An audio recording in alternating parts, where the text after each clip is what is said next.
મને આવી નથી ખબર કે આપણે બ્રેકઅપ ફેલ સાથે આજે આવું થઈ જશે, કારણ કે આજે અમારે જવાનો હતો 30 વીઘાની રાપ મારવા માટે.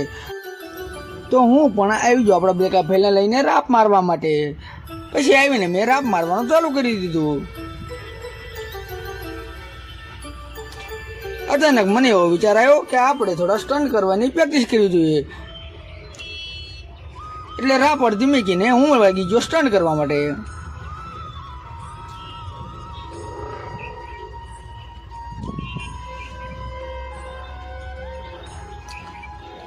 મેં ઘણી કોશિશ કરી પણ ટ્રેક્ટર આગળથી હું શું થતું જ નહોતું, કારણ કે આપણા ટાયરમાં પાણી નથી.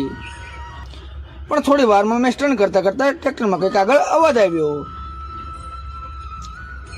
તો મેં પણ નીચે ઉતરીને જોયું કે શેનો અવાજ છે. તો નીચે ઉતરીને જોયું તો આપણી સેન્ટર પિન બહાર આવી ગઈ હતી.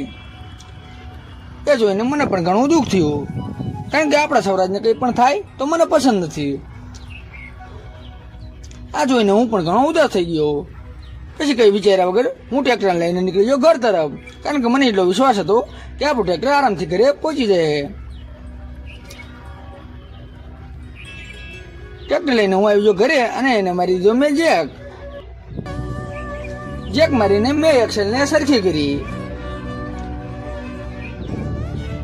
પણ એક્સેલ જોઈને મને એવું લાગ્યું કે આપણા સ્વરાજની એક્સેલમાં ગ્રીસ ઓછું છે અને બેરિંગ પણ થોડી વીક છે.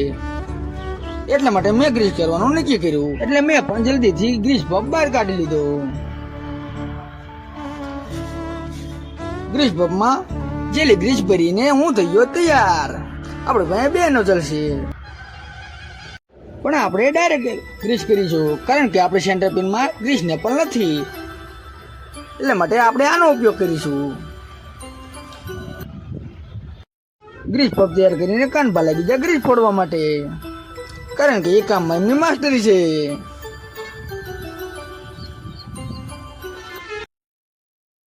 તે પછી આપણે રોટાવેટરના જોડમાં પણ ગ્રીસ ફોડી દીધું, કારણ કે કાલે આપણે જવાનું છે રોટાવેટર લઈને. એટલા માટે જોડ દબાને તૈયાર કરી નાખ્યું આપણે.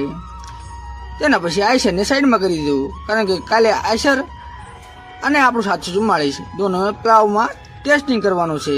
એટલા માટે આ આપણું જૂનું ફોરડ પાય છે, જે એક વાળ સળગી ગયો છે. પણ અમે રિપેરિંગ કરાવીને હજુ પણ એને ચલાવીએ છીએ, કારણ કે ટ્રેક્ટર 1 નંબર છે અને એવરેજમાં પણ બાદશાહ છે. નેક્સ્ટ વિડીયો કે લીએ કોમેન્ટ કરો ભાઈઓ. ત્યાં લગી જય સિયારામ, જય રામાધણી.